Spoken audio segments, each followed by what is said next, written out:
이에 예수께서 제자들에게 이르시되 누구든지 나를 따라오려거든 자기를 부인하고 자기 십자가를 지고 나를 따를 것이니라. 아멘. 본문 말씀을 보면 예수님이 이제 예루살렘에 올라가 십자가에 못 박혀 죽으시고 3일 만에 이제 다시 살아날 것을 말씀을 하시는데 제자들이 이제 그런 계획에 반대를 하지요. 제자들 중에 베드로는 이제 나서서 예수님을 붙들고 항변하기를 주여 그리하지 마옵소서 이 일이 결코 주께 이르지 못하리이다라고 말합니다. 그러자 예수님이 이제 베드로를 책망을 하시면서 사탄아 내게로 물러가라. 너는 나를 넘어지게 하는 자로다. 네가 하나님의 일을 생각하지 아니하고 도리어 사람의 일을 생각하는도다. 인간의 여러 가지 이제 욕심이나 자기의 여러 가지 이익이나 이런 것들을 생각을 하는구나 이렇게 말씀을 합니다. 그러면서 이제 제자들을 모아서 자기를 바라보게 하시고 집중하게 하시고 하시는 말씀이 오늘 본문의 말씀이죠. 누구든지 나를 따라오려거든 자기를 부인하고 자기 십자가를 지고 나를 따를 것이니라. 예수님을 따라오려면은 먼저 자기를 부인하는 결단을 해야 한다. 자기 고집과 아집, 자기 계획, 자기 야망을 먼저 내려놓아야 한다. 그러면서 같은 맥락이지요. 자기 목숨에 대한 애착마저도 내려놓을 줄 알아야 한다. 이것이 이제 25절에 하신 말씀이지요.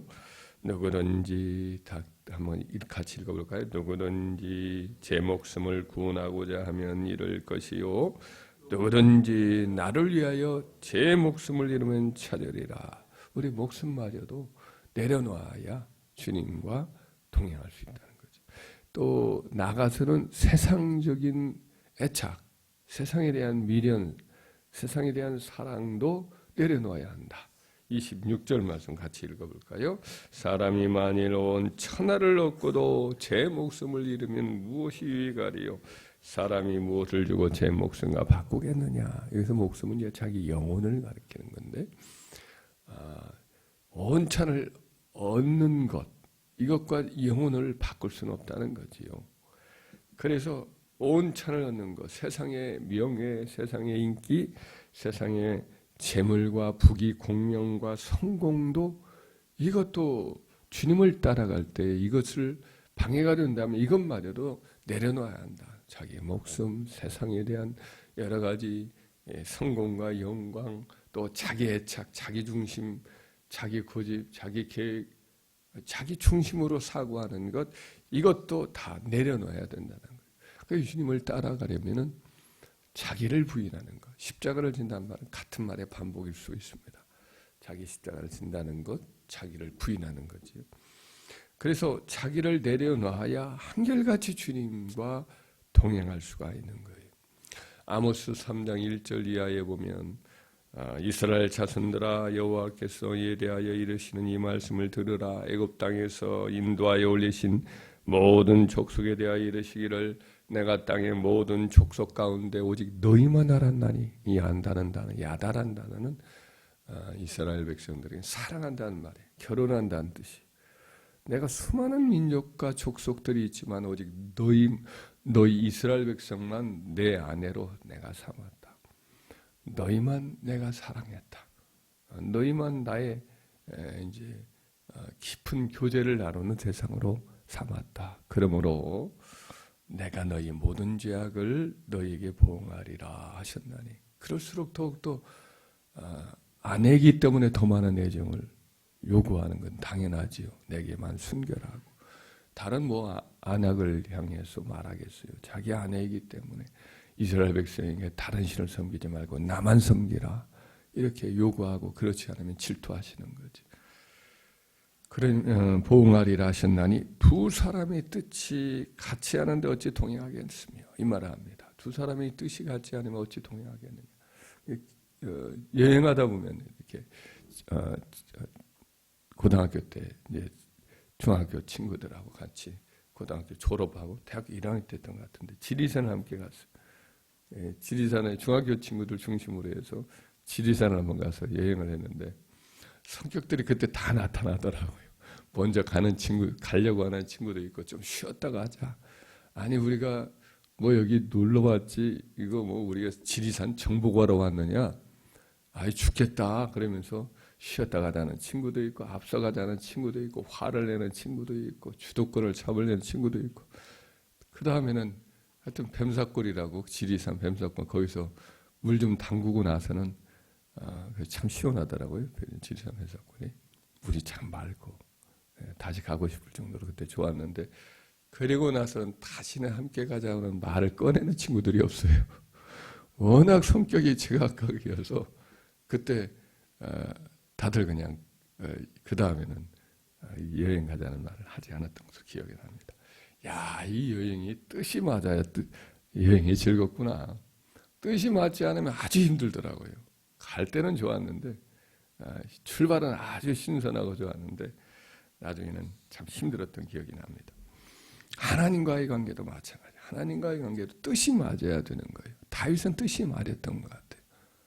다윗에게 하나님이 하셨던 그 말씀을 보면 내 마음에 합한 사람이야. 내가 그를 통해서 내 뜻을 다 이루리라 이런 말씀을 하잖아요. 스데반 집사의 설교에 보면 내 마음에 합한 사람이라 내 뜻을 다 이루리라. 그러니까 만만한 사람이 되어야 하나님이 자기 뜻을 다 펼친다 이런 말씀을 하고 있습니다. 그래서 우리가 하나님과 동행할 때 마음이 맞아야 돼. 뜻이 맞아야 돼. 뜻이 맞아야 어떤 대사를 도모하고 하나님 뜻을 이룰 수가 있는 거예요. 하나님의 원대한 뜻을 이룰 수가 있어요.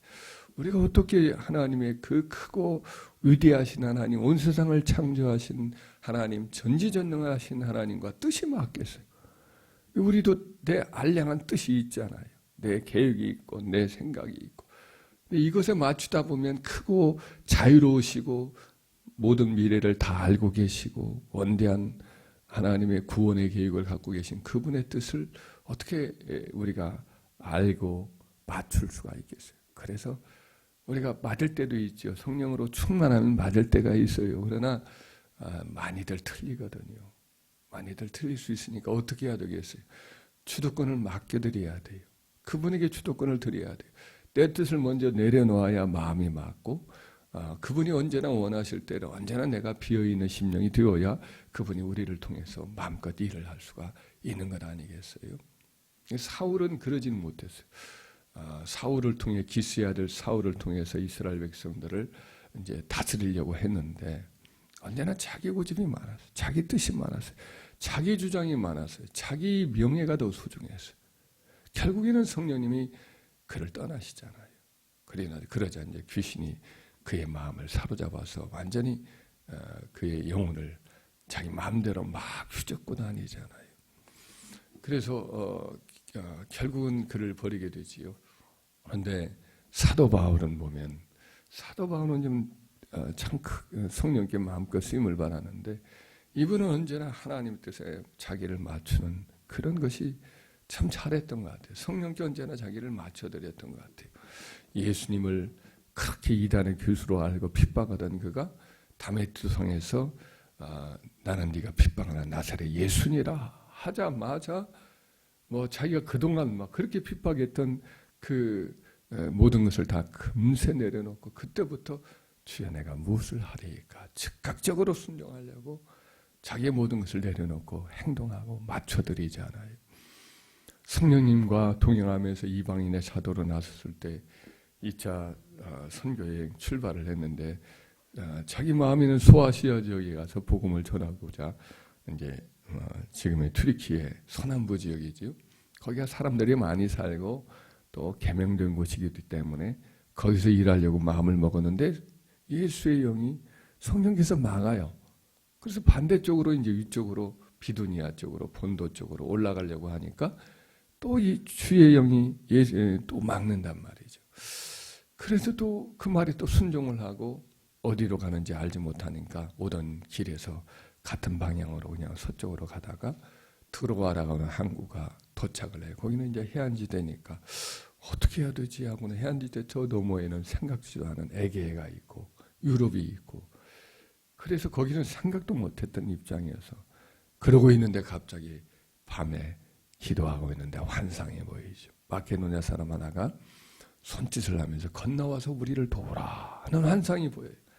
그때서 이제 그가 하나님이 나를 에게 저 건너에 유럽으로 나를 보내시는구나 하고는 함께 갔던 그 동역자들과 함께 바다를 건너서 가기를 아주 기뻐하고 그래서 배 타고 바로 다음날 출발을 하지요. 참 이와 같이 자기 뜻이 있어요. 계획이 있어요. 그러나 이것들도 하나님의 뜻이 아니라고 하면 즉각적으로 순종을 하고 내려놓고 성령께 주도권을 주는 이와 같은 일 때문에 그래서 성령께서 마음껏 사도 바울을 쓰신 줄 믿습니다. 그래서 우리도 주님과 동행하고 주님이 원하시는 뜻을 다 이루고 성령께 이렇게 인도함을 받는 삶을 살기 위해서는 자기를 부인해야 돼요. 자기가 주장을 너무 강하게 가지면 안 돼요. 로마서 8장 14절의 말씀에 보면 무릇 하나님의 영으로 인도함을 받는 사람은 곧 하나님의 아들이라. 하나님의 아들 딸은 성령의 인도함을 받는다는 거예요. 근데 여기서 이제 원문에 보면은 아고타이라는 말이 이제 인도함을 받는다라는 아고라는 말은 이끌다는 뜻이에요. 이끌다. 하나님의 사람은 성령의 이끌림을 받는 거예요. 이 아고라는 말은 강력한 말이에요. 이끌어 간다는 뜻인데 성령님이 우리를 이끄는 자예요. 이끄는 자인데 때로는 성령님을 이끄는 게 우리가 이끌림을 받는 게 아니라 우리 사람이 이끌리고 성령을 이끌어가는 사람들이 있을 수가 있어요. 그 유명한 캐더린 쿨만이라는 분이 신유 사역자인데 그분이 했던 그 방송 설교 중에 이런 말씀이 나와요. 그분은 보통 그런 비판적인 설교를 않는 분인데 그날만큼은 이 유튜브를 한번 봤었더니 굉장히 날카롭게 그 당시에 1960년대에 이분이 사역을 아주 많이 하시고 70년 돌아가시는데 미국의 복음 제절 가운데 신유 사역자들이 많았는데 자기 동기들 자기가 함께하는 그 알고 있는 신유 사역들 가운데 처음은 출발은 좋았는데 나중에 보면은 변질되고 타락하고 그런 사람들이 많이 있다 이런 말을 해요. 처음에는 성령께 순종을 많이 해서 쓰임을 받지만은 나중에는 자기가 성령을 이끌려고 한다는 거예요. 이게 성령께서 바로 떠나지 않아요. 사울도 바로 왕위에서 쫓겨난 게 아니라 한 20년 넘게 그가 계속해서 왕위에 있으면서 나이 80의 세상을 떠나거든요. 나이 계산을 해보면 그렇게 나오는 것 같아요. 오랫동안 하나님이 왕위를 버렸다 그랬는데도 오랫동안 그 자리에서 있어요.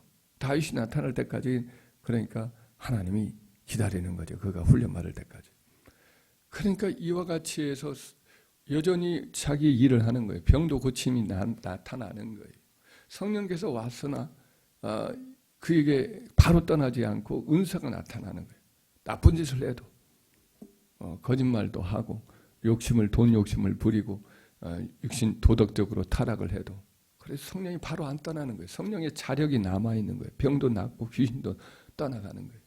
그러다 보니까 성령을 자꾸만 자기 식으로 이끌어가고 자기 욕심을 채우려고 한다 이거예요. 그러면 결국은 버림을 당한다. 때만 다를 뿐이지. 그래서 우리는 그분이 하는 말씀이 하여튼 성령의 인도함에 순종을 해야 된다. 강조하는 이야기를 들었는데 맞는 말 같습니다. 우리가 이 땅에 살면서 우리 하나님께 우리 주 예수님께 성령님께 언제나 이끌려가는 자가 되어야 할 줄 믿습니다. 이끌리려고 하면 나를 내려놔야 돼. 내 인생을 내려놔야 돼. 내가 주인이 되고 내가 내 감정, 내 뜻, 내 이성적인 판단을 막 주도하려 보면 결국에는 실패하게 되고 성령께서 내버려 두는 거지. 알아서 하도록 실패하고 넘어지고 또 마귀에게 이용을 당하는 신세가 될 수가 있겠지.